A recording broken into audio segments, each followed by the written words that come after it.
As a heads up, I'm not going to do any visual edits for this video. It'll be a straight podcast, as I've got some extra work this week and can only afford so much time. Mr. Tempool had a bit of a meltdown last night on what he says may be his final TIMCAST IRL episode. A lot of people are saying that Tempool's empire is collapsing. That's not true. He has an empire in the same way that a kid with a treehouse has a skyscraper. I'm more than likely going to make a detailed, dedicated video on Mr. Pool on this channel at some point, going over his various techniques of manipulation. But for now, I just want to focus on why the collapse of the TIMCAST IRL show was inevitable. The show began in 2020 with friend and co-host Mr. Adam Krigler. Now, I don't watch Adam's new show, and what I'm about to say is going to come off as insulting, but I do not wish it that way. I only wish the best for the guy. He is a microcosm of exactly why Tempool will never actually succeed in grander ventures. Who was Adam Krigler? Was he someone of high political and sociological renown? A man of great merit, perhaps?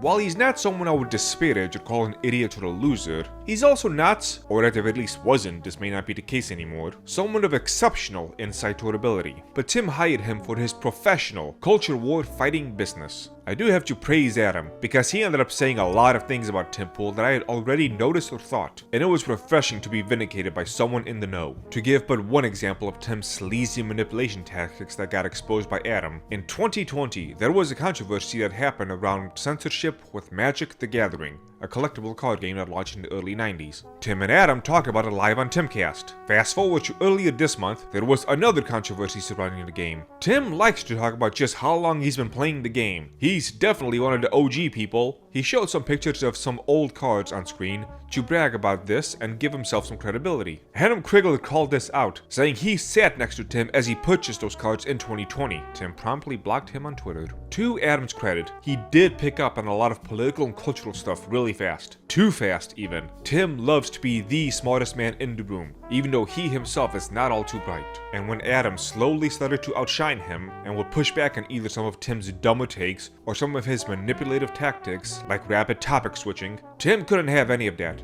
So he let him go. He began to rebuild TIMCAST with a bunch of stupid yes men. He had a lot of money saved up, and money can be used to sweep a lot of problems under the rug. But eventually, there is no more space under the rug, and you start to run out of money. Tim says he has over 30 employees for his TIMCAST stuff. 30 for a live show. There's people doing what he does with a crew of about 3 or 4. I'm not fully aware of all that he has going on, so there may be more going on behind the scenes. But his shows are not so complicated as to need so many employees. His TIMCAST show is only 2 hours. Pop Culture Crisis is 2 hours, but he doesn't take direct part in it. And there's no reason the shows would need separate producers and sound engineers and whatnot. Having over 30 employees is extremely inefficient. But that's not really the point, is it? He's not worrying about things like efficiency. That's why he's hiring so many of his friends. Now look, I'm not one of those businessmen that puts money above all else and would cut the throats of babies to make a nickel. But you do have to have some thinking of overall efficiency. You can't be trying to build and maintain a multi-million-dollar multimedia enterprise and hire your skateboard buddies off the street to help run it. That's just not how things work.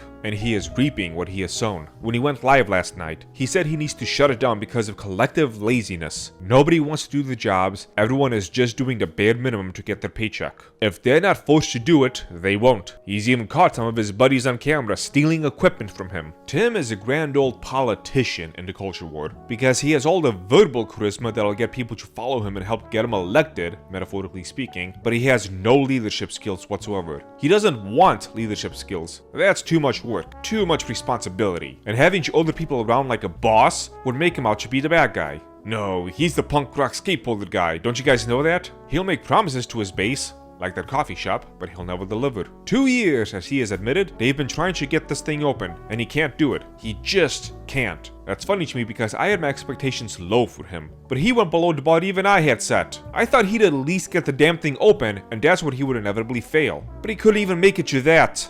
From those who know me of my work on the Dragon's Treasure, you may be thinking it hypocritical for me to criticize him over this, as I too could not get my tea shop opened. There's a major difference, however, in that I did not have millions upon millions of dollars at my disposal. Remember, Tim is a guy who is rolling in so much money, making $100,000 a week, $400,000 a month, $4,800,000 a year for only one show a week on Friday, about an hour or an hour and a half long, and when he lost it, he said it was inconsequential money to him. Think of how much money you need to be making to save $4,800,000 a year for such little work is inconsequential. Plus, I tried in Illinois, with most likely considerably worse governmental oversight than what he had to deal with. A business, and I mean a real business, not a glorified podcast like he has, takes a lot of work. At times, it feels like an incomprehensible amount of work. If you're going to have employees, they need to be people willing to work. Do things that are at times not enjoyable to keep things running.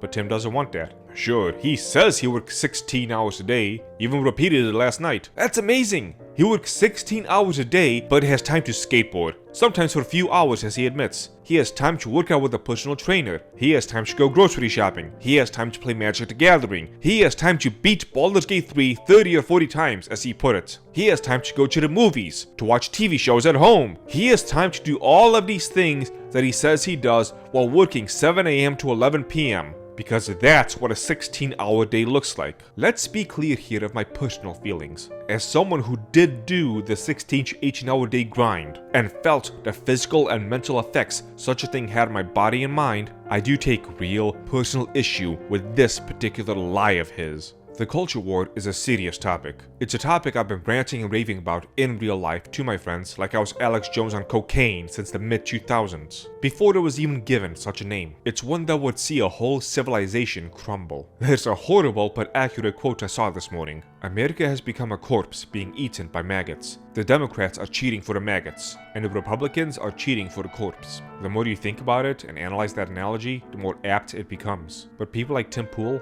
don't actually take the culture war seriously. For him, it's a job, a way for him to make money. That's why he works on many techniques that you'll see throughout his videos, and being used by similar people like him. Constant repetition of the same stories and talking points that you've heard a million times over, hyping you up on a topic, and just as you're at your peak curiosity and rage, you hear some solutions, boom, a sudden shift to a new story. Tim set up his IRL show for a quick and easy payday, and to have fun, not to work. Work is an annoying byproduct he has to deal with. The show was not one to offer solutions, not really. You know how annoying it is when you see some 40-year-old fat guy chugging a beer on his couch, criticizing a football game, saying how a play should have gone, what a player should have done, thinking to himself he could lead the team to a Super Bowl if they just listened to him? That's a really annoying archetype, right?